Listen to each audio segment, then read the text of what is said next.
ఎట్టి పరిస్థితుల్లో వాళ్ళు గెలిచే అవకాశం లేదని చెప్పేసి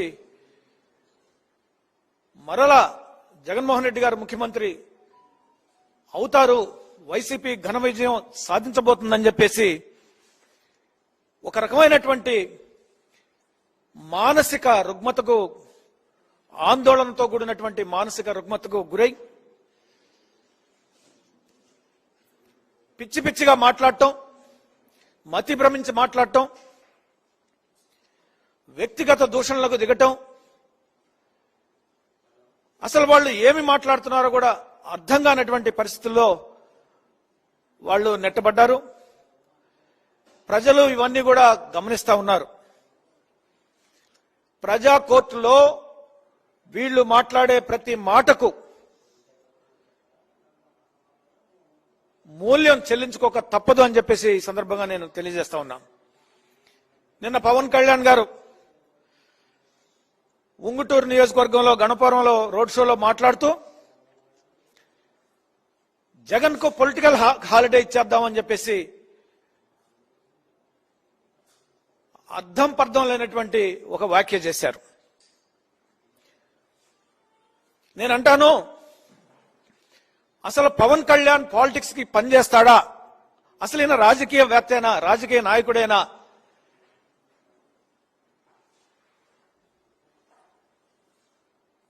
part time politician, part time రాజకీయాలు,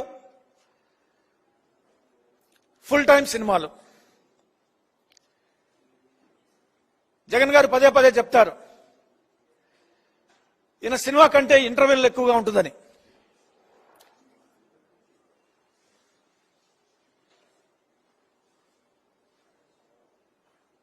రాజకీయ నాయకుడంటే ప్రజలతో మమేకమైపోయి ప్రజల కష్టాలు తెలుసుకుని 24 గంటలు 365 రోజులు ప్రజాక్షేమం కోసం, అభివృద్ధి కోసం పాటుపడేటువంటి వాడు రాజకీయ నాయకుడు. హఠాత్తుగా వస్తాడు, సినిమాలు ఆపేసి కొద్ది రోజులు ప్రజలతోటి మాట్లాడతాడు, ప్రజల్లో తిరుగుతాడు, మళ్ళా హఠాత్తుగా అదృశ్యమైపోయి వెళ్లిపోయి మళ్ళీ సినిమాలు తీసుకుంటాడు. మళ్ళా రేపు ఎన్నికల తర్వాత మళ్ళా 5 సంవత్సరాలు మళ్ళీ ప్రజల్లో ఉండడు, ప్రజలకు కనపడ్డావు. అలాంటి పార్ట్ టైం రాజకీయ నాయకుడు, రాజకీయాలకు పనికిరానటువంటి నాయకుడు, రాజకీయాలంటే అవగాహన లేనటువంటి నాయకుడు. ఒక రాజకీయ నాయకుడు ఏ విధంగా ప్రజల్లో ఉండాలనేటువంటి విషయం కూడా గ్రహించినటువంటి ఈ పార్ట్ టైం పాలిటిషియన్, మంచి నటుడు, సినిమాల్లో నటన పనిచేస్తుంది కానీ రాజకీయాల్లో నటన పనిచేయదని చెప్పేసి పవన్ కళ్యాణ్కి నేను చెప్తా ఉన్నా. నాలాంటి వాళ్ళను ఎంతో మందిని, వేల మందిని వాళ్ళ నడి రోడ్డుకి ఇచ్చాడు పవన్ కళ్యాణ్. జనసేన పార్టీలో పోటీ చేసి, అంతకుముందు ప్రజారాజ్యంలో పోటీ చేసి జీవితాలు నాశనం చేసుకున్నటువంటి వేలాది మందిలో నేను కూడా ఒకడినని చెప్పేసి పవన్ కళ్యాణ్కి నేను చెప్తా ఉన్నా.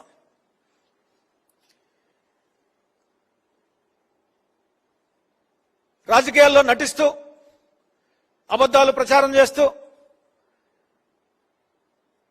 వాస్తవాలను వక్రీకరిస్తూ, ప్రజలను మభ్యపెడుతూ, ఎంటీ ప్రామిస్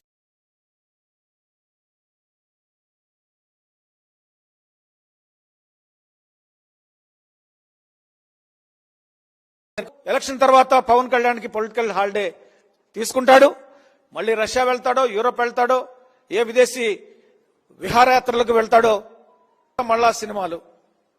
తీసుకున్నటువంటి నాయకుడు వారి కష్టాలు తొలగించడానికి, బాధలు తొలగించడానికి, వారిని ఆదుకోవటానికి, ముఖ్యంగా పేద బడుగు బలహీన వర్గాలకు చేయూతనివ్వటానికి, అండగా నిలవటానికి, ఒక సమసమాజ నిర్మాణం నిర్మించడానికి, అసమానతలు తగ్గించడానికి అహర్నిశలు తపన పడేటువంటి కృషి చేసేటువంటి నాయకుడు జగన్మోహన్ రెడ్డి గారిని హాలిడే తీసుకోమనటం అనేది ఇంతకంటే హాస్యాస్పదం మరొకటి కాదు అని చెప్పేసి పవన్ కళ్యాణ్కి ఈ సందర్భంగా నేను తెలియజేస్తా ఉన్నా.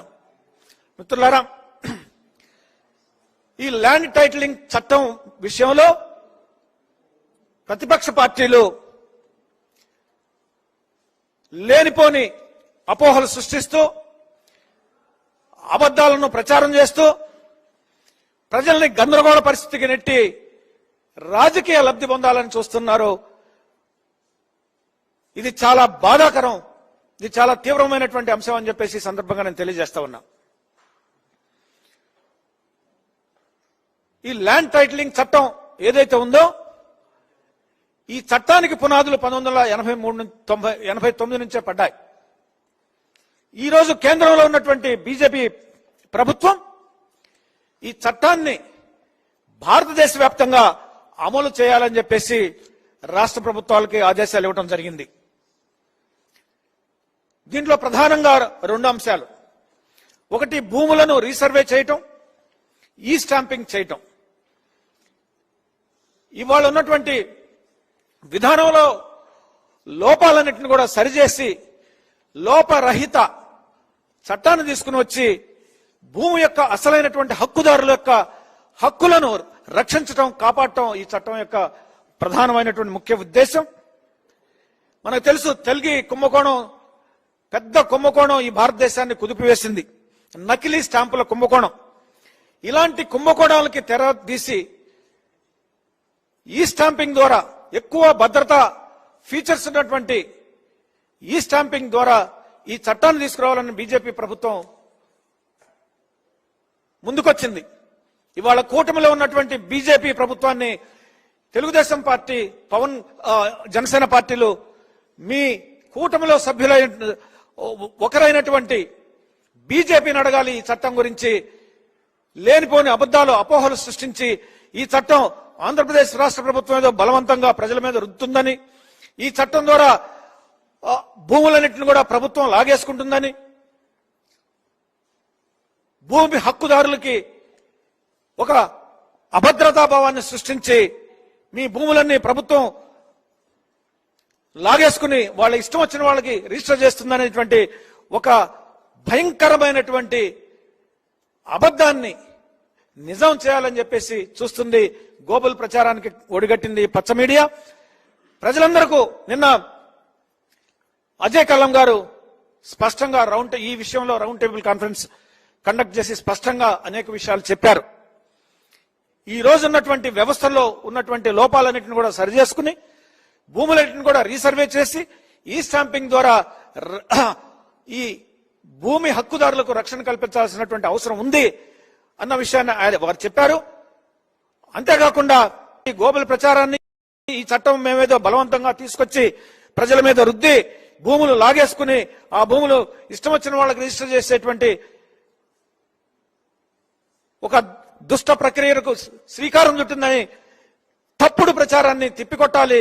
దీన్ని మీరు ప్రజలు నమ్మవద్దు అని చెప్పేసి నిన్న గౌరవ మంత్రివర్యులు ధర్మాన ప్రసాదరావు గారు కూడా విన్నవించుకోవడం జరిగింది. మిత్రులారా, ఇదంతా చూస్తుంటే ఒక రకమైనటువంటి మానసిక రుగ్మతకి, మానసిక రోగానికి, అభద్రతా భావంతో కూడినటువంటి మానసిక రోగానికి, ఓటమి భయంతో కూడినటువంటి మానసిక రుగ్మతకు గురైనటువంటి ఈ జనసేన పార్టీ, తెలుగుదేశం పార్టీ నాయకులు పిచ్చి పిచ్చి మాటలు మాట్లాడుతున్నారు. ప్రజలను తప్పుదారి పట్టించి ప్రభుత్వం జగన్మోహన్ రెడ్డి గారి యొక్క ప్రజాదరణను కొల్లగొట్టాలని,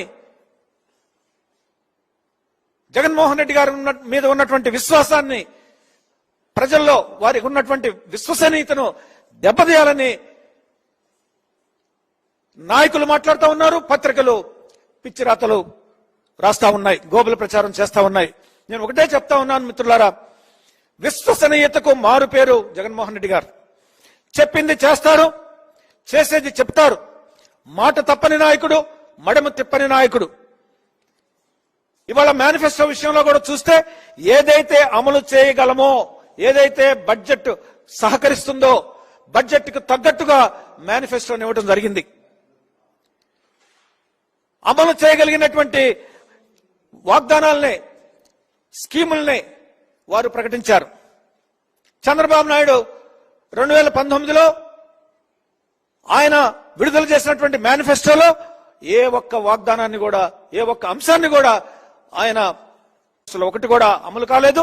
జగన్మోహన్ రెడ్డి గారు ఏదైతే మేనిఫెస్టో రిలీజ్ చేశారో అది గత 5 ఏళ్లుగా మేనిఫెస్టోలో లేనటువంటి అంశాలను కూడా పథకాలను కూడా అమలు చేసి ప్రజల్లో ఒక నమ్మకాన్ని, ఒక భరోసాని, ఒక విశ్వసనీయతను ఆయన సాధించుకున్నారు. ఆయన మీద ఉన్నటువంటి నమ్మకం, ఆయన మీద ఉన్నటువంటి భరోసా, ఆయన యొక్క విశ్వసనీయతను దెబ్బతీయటానికి ఈ ప్రతిపక్ష పార్టీలు చేసేటువంటి కుట్ర కుతంత్రాలని ప్రజలు తప్పకుండా తిప్పికొడతారు. రేపు జరగబోయే ఎన్నికల్లో వైసీపీ పార్టీకి ఘన విజయం లభిస్తుంది. మరొకసారి జగన్మోహన్ రెడ్డి గారు ముఖ్యమంత్రి అయి ఈ రాష్ట్రాన్ని అభివృద్ధిలో, సంక్షేమంలో ముందుకు తీసుకుని వెళ్లి అగ్రగామి రాష్ట్రంగా నిలబెడతారని చెప్పేసి ఈ సందర్భంగా తెలియజేస్తూ నేను సెలవు తీసుకుంటా ఉన్నాను.